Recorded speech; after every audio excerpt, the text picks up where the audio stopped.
I have returned back to no man's land where I just talk about random astrology stuff and nobody watches these, so I don't know why I'm nervous. Today I wanted to go over the upcoming Mars Chiron square because I think Chiron is super interesting. It's all about our deepest held beliefs about pain.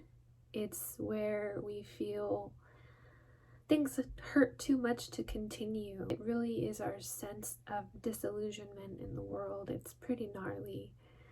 Chiron doesn't have the best reputation. It's not super widely observed. A lot of astrologers don't put that much credence into Chiron, but I'm very fascinated by Chiron. I feel like it's a big piece of the puzzle in terms of how we can self-sabotage. So I look at Chiron. I want to make some videos about Chiron, this being one of them, but this is just going to be about a transit that's happening on the 27th of April. The 27th of April at around 6:07 a.m. Pacific Standard Time. Mars goes into a square with Chiron. Mars is the planet of war. It's the planet of wanting to win, wanting to succeed. It's what we desire in life. And with Mars in Cancer, remember, Mars in Cancer is having us deal with a lot of crazy emotions, potentially having to really navigate our reactions, our emotional reactions to things, and also having us deal with a lot of stuff from the past. But Mars squaring Chiron is a recipe for self-pity, because Chiron automatically is going to have us thinking about our shortcomings and thinking about the ways that we do not measure up in life. So with Mars inharmoniously aspecting Chiron, there's the potential for some pretty big pity parties coming up. And I want to talk a little bit more about Chiron before I get into this upcoming square. Chiron, like I said, is our biggest vulnerable point of pain in life. It's where we face a lot of shattered dreams, a lot of shattered hopes. It's an asteroid. It is the asteroid of deep healing. It's connected to Chiron the centaur in the myth, the Greek myth. Chiron, was a very well-respected, sophisticated, considering he was a centaur, he was sophisticated, doctor, healer. He was talented in the arts, and he was knowledgeable about many things. This is all according to the myth. Until one day, he was, I guess, having a party, and he invited Hercules, and Hercules is hella clumsy and shot him with an arrow. Turns out it was like a immortalizing arrow or something. It had the ability to bring him close to death, but he was immortal, so he couldn't die. He just was in this is so epic. He just was in eternal suffering to the point where he decided to become human just to not feel the pain anymore. And you could look at that as a metaphor for what Chiron is doing in our charts and, transit-wise. So Chiron is where we feel the closest to giving up. It's often what we sacrifice because something is just too painful to pursue. It's, like I said, it's pretty damn gnarly. Wherever Chiron is in our charts, it's where we attach the heaviest emphasis on pain in life. It's where we single ourselves out. It's like somebody could experience trauma that would be denoted by their Chiron, right? But somebody else could experience that same trauma and have a different Chiron placement. That person with the Chiron placement that's related to that trauma is going to think that they're the victim of the victims. It's really hard to explain what I'm trying to say. But pain is universal. Everybody experiences similar pain. Some of us have it worse than others. That's always true. But the capacity for pain on this planet is really messed up. It's really intense. And Chiron just shows where we attach ourselves the strongest to the pain experience. So, that being said, Mars squaring Chiron puts us in the pathway of pity parties, passive aggression, wanting to lash out, feeling things come up, but not feeling as though we could overcome them potentially. Just a lot of having to fight through some of the deeper held painful experiences we've been through. With Cancer, we're looking at the past as well, because Cancer is always related to the past. It also connects deeply to our lineage and our family line. So we may feel some past familial expectations that we weren't able to live up to. I think all family lines have this expectation that runs through it of like, maybe some families expect their offspring to be doctors, or maybe some family lines have always had musicians in their family and they just expect that lineage to carry on, and a lot of the time it doesn't.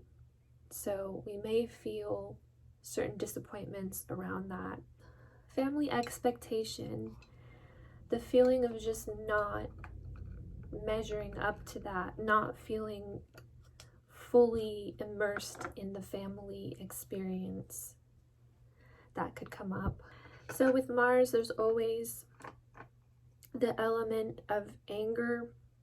Mars really is the more uncultivated sides of the emotional experience, because Mars in itself is extremely reactive and fast.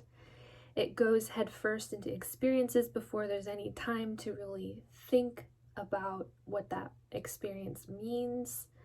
It's a lot like, it's very childlike energy. You know how children they always know exactly what they want, and a lot of the time they'll want something and have no idea how it's affecting their emotional experience. They just know that they want it. That's Mars in a nutshell.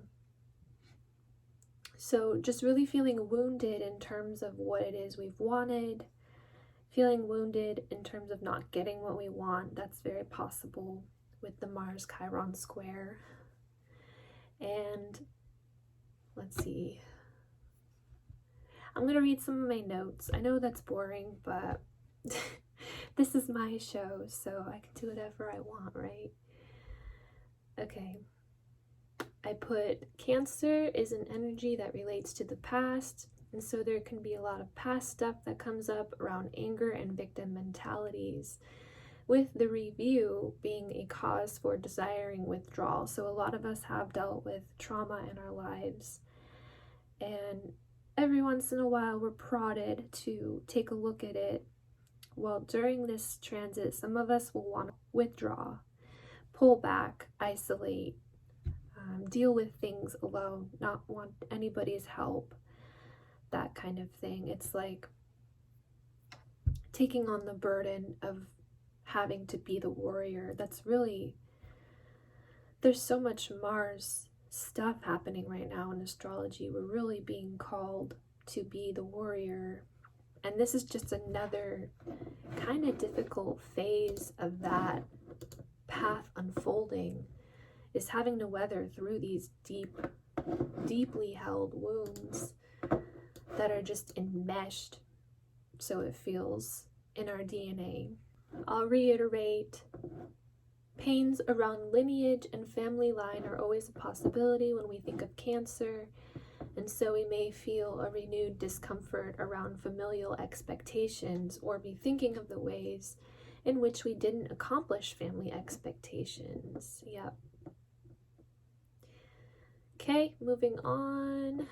Mars is an energy that always moves forward.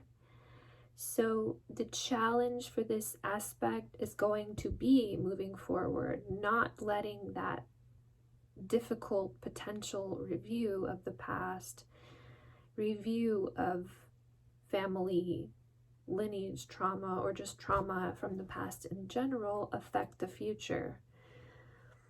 It's like we're being put onto a timeline where we have to deal with a bunch of stuff and just keep moving forward. It's all about going into the future, especially with Pluto going into Aquarius, even though it's going to retrograde back, but whatever. The difficulty from this aspect is going to come from inflamed emotion, wounds being magnified, and challenges being placed in the way of growth and healing, because Chiron is all about healing.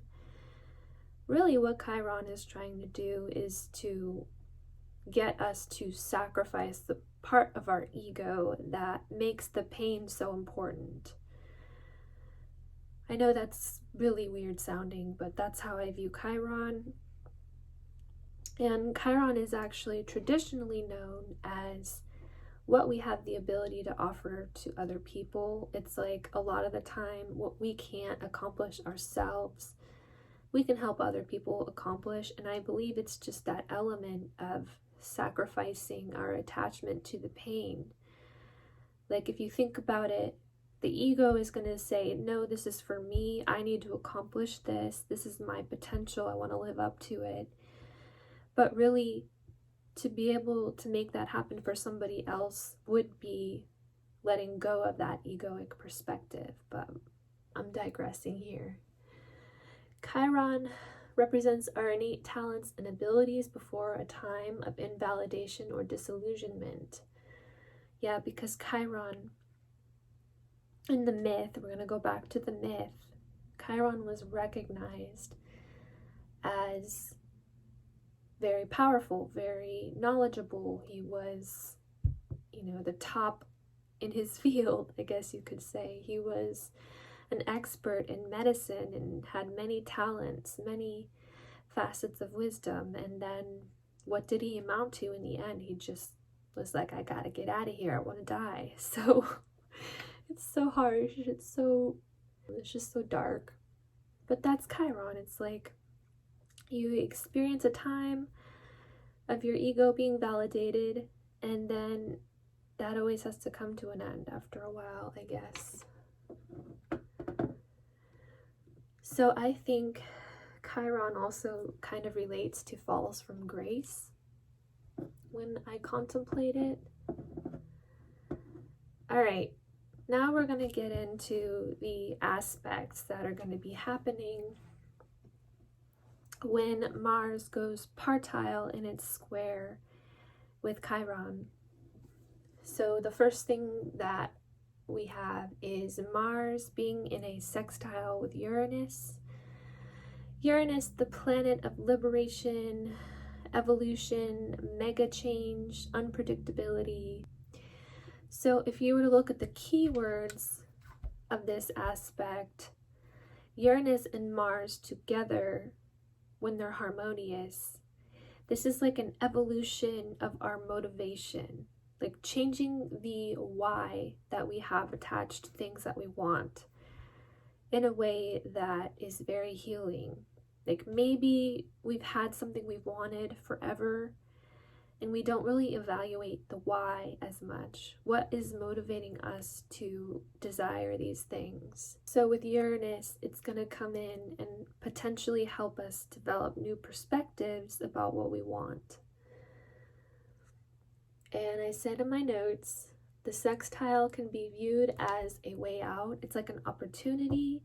The sextile is a lot less prominent than a trine, but it's still harmonious. It can still bring blessings in. A sextile is like the opportunity is there, but we have to actually reach for it, whereas a trine is just a given. So with Mars sextiling Uranus during the Mars Chiron square, we're given the opportunity to think of how to move forward in a way that is a little less orthodox.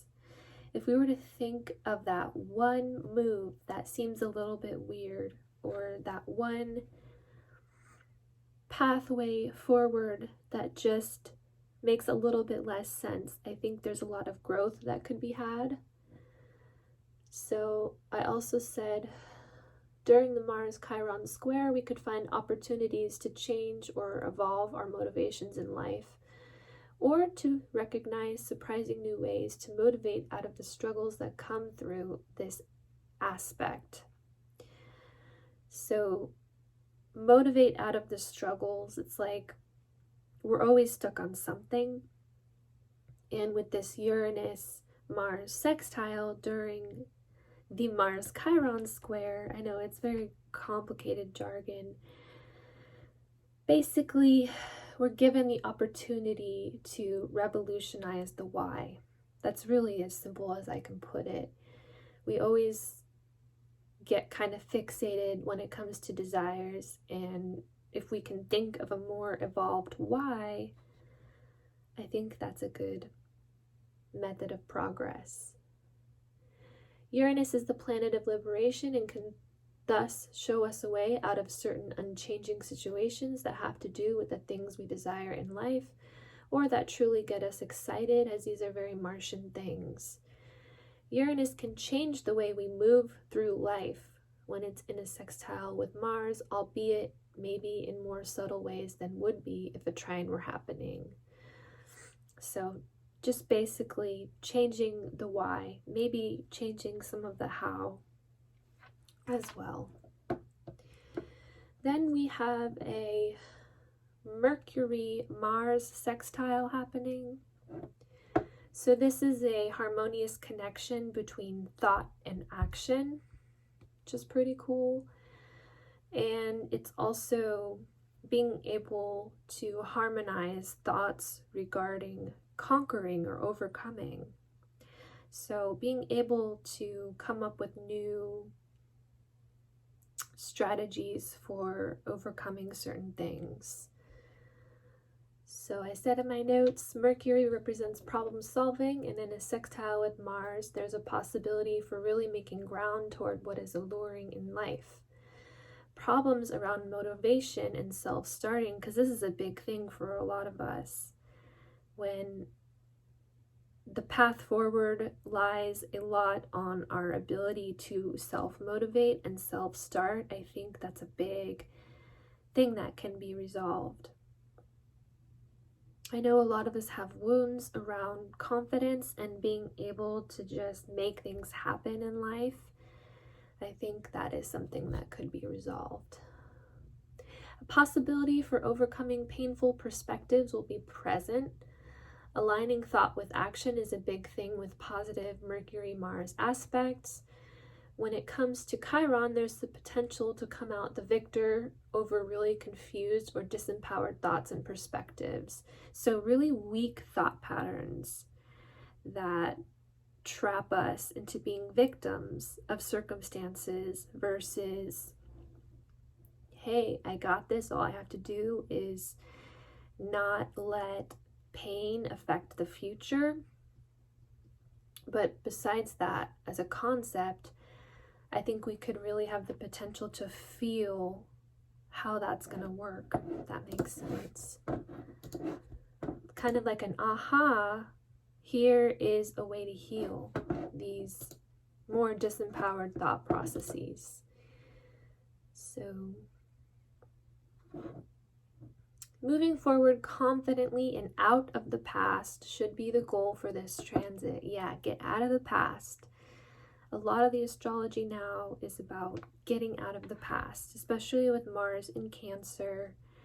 Mars is not comfortable in the most past-oriented sign. It wants to look at that objective. It's all about what we want, man. Mercury is also our navigation in life, so we can get new instincts to follow and find certain answers to long-standing issues. Overall, harnessing our reactions to pain is possible through the Mercury-Mars sextile. A lot of the setbacks in life are just a reaction to pain. Seriously, I feel like it could be that simple. This is from my own life experience as well. I've experienced it a lot. I've had a lot of bad reactions to pain, but anyway. Next, we have the ruler of Cancer being in Leo. So having a Leo moon as an important player in this transit means that some of the challenges will have to do with our sense of self, our sense of vitality, our sense of fulfillment, because these are all Leo-esque things. Leo is us as an individual experiencing either satisfaction in life or wishing things were happier and more fulfilling. Those are the Leo concerns. Leo is about sustaining that core essence. So a lot of this is going to have to do with validation, feeling either validated or not, feeling seen or not, whether we feel invisible or bright and shiny. These are things that could come up. Leo also has to do with our destiny, where we're going in life that has the highest possibility for authenticity. So having to deal with certain decisions around the concept of fulfillment and happiness may arise during the Mars Chiron square. We may recognize some of the ways in which we have not been supported for who we really are. We may review the ways in which we feel invisible or want to heal certain facets of lacking self-confidence.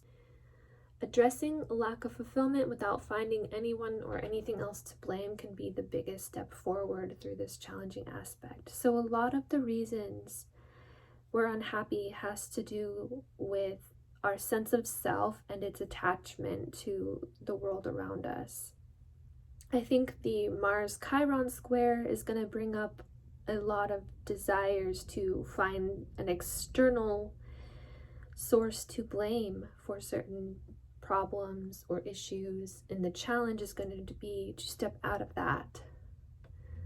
Then we have the moon squaring the sun, which is a battle between the emotions and the ego. It's more self stuff. With the moon squaring the sun in Taurus during the Mars Chiron square, there are themes of choosing happiness over money or really struggling to do so. So maybe some of us are on a path where we chose monetary gain over true happiness. This is something many people do. It's just that it may arise for healing and review during this transit. So with the moon squaring the sun in Taurus, the moon in Leo is going to be about self and personal fulfillment and happiness, and Taurus is going to be about our ego being validated by material acquirements, the material wealth that we build up. And in a square, there's trying to rectify certain decisions made for the sake of monetary security, and maybe even at the expense of our true self. Identifying too much with the material world is also a wound in itself that can need healing. Material accomplishments can be a point of strife or sadness during this time. Another thing about Taurus, when we're looking at this Moon-Sun square, Taurus is Venus ruled, and Venus always has to bring up the relationships in our lives. So we have the Leo moon, all about me. This is myself. This is how I relate via my self-experience to the world. And it's in a square with the sun in a Venus ruled sign. So the question is, who am I in relationships? What am I contributing to relationships? What am I taking away from relationships? Which are always questions that we have. I know it's not, you don't need astrology to ask these kind of questions. It's just something that can maybe be felt more prominently.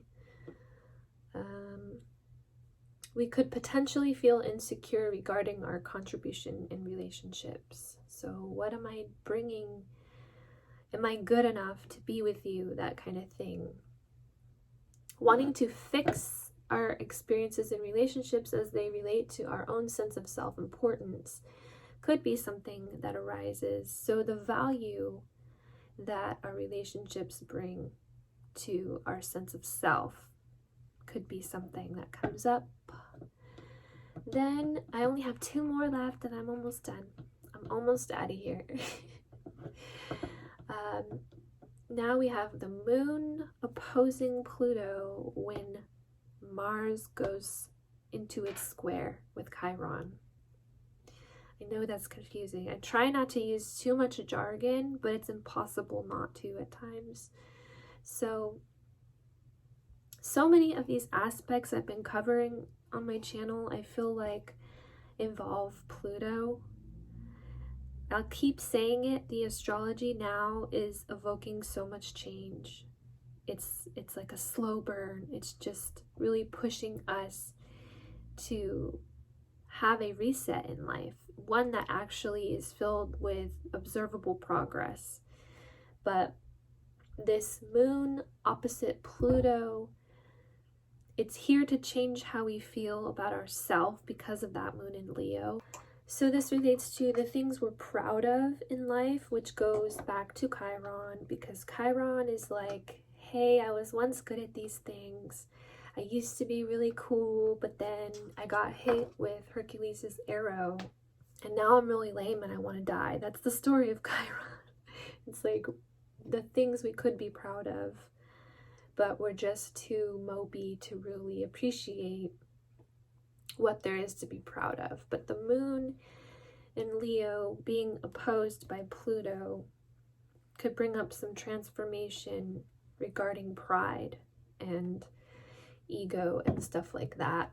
The things we're proud of, the ways in which we greatly want to be recognized as shining, and our general sense of importance in the world, that's going to be something that's up for grabs when it comes to Pluto.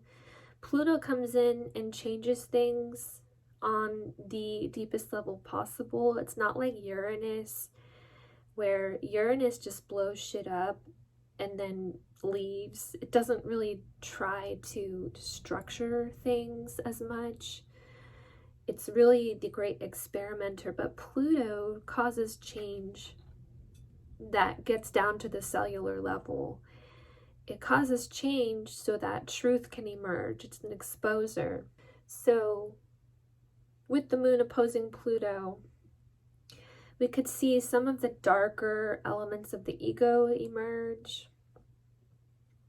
There could be some shadow work that we need to go through.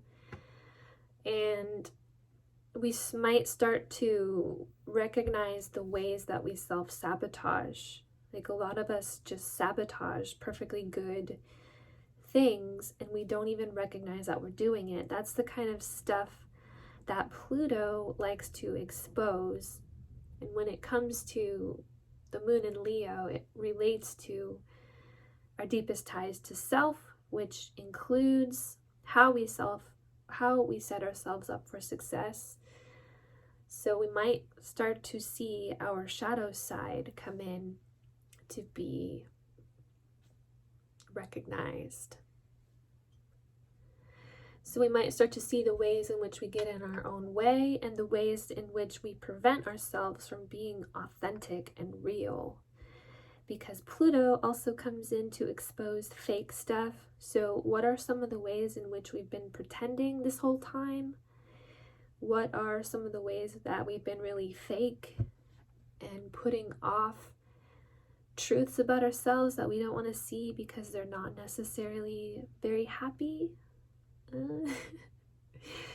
Also, what are the ways that we pretend in order to avoid feeling pain? That's very Chironian and Plutonian, which sounds ridiculous. Chironian, Plutonian, but yeah. Pluto exposes surface value elements in order to get us in touch with a reality that goes way beyond even the tangible in this world. Deeper influences emerge, and we can see the ways in which we are coerced, manipulated, and controlled, but also the ways in which we hide things from ourselves. Yeah, the things that we've buried that relate to our truest self-experience, that might come up. All right, last one, the last aspect, and then I'm out of here. When Mars goes into its exact square with Chiron, the moon will be in a square with the North Node. The North Node is legit the biggest potential that we have for growth on a soul level, as well as everything else. It's what our soul craves when we come into this incarnation. If you believe in reincarnation, it's a big deal. The North Node, when I was learning astrology and studying my own chart, the North Node literally changed my life. Like, I would not be where I am now if it weren't for the North Node. The modern interpretation of the North Node. I don't know how popular modern astrology, I guess it has to be, but I'm seeing like a rise of traditionalism, and I don't know, I'm just really into the modern interpretations. But anyway, to me, because I subscribe to the modern interpretation of the North Node, it represents what we need to grow into. So with the moon in Leo being in a square with the North Node in Taurus, we might find a lot to complain about, whereas the Taurus North Node is enticing us to be happy with things as the way they are, to have kind of a sense of gratitude and recognize what works when it works. When it works, it's good. But the Leo moon squaring that can have us feeling kind of greedy and wishing things were happier, wishing things were lighter, and ironically wishing things were simpler, when the North Node in Taurus is all about simplifying. Things are simpler than we could imagine. That's the energy of that. So we might feel unsettled, and we might be over exaggerating our burdens to some extent when it comes to this reality. So I also wanted to read more notes. With the moon squaring the North Node, we could feel somewhat mixed up in terms of how the path has unfolded. We might have a bunch of old stuff stirring up that prevents us from seeing the higher side of events unfolding. Struggling to feel as though we want to grow, struggling with thoughts of not wanting to be the bigger person because Leo is about ego, and not wanting to deal with the hand we've been dealt to a certain extent because the North Node is about fate. The North Node in Taurus is still calling to us to simplify our lives and be happy with the way things are to a certain extent.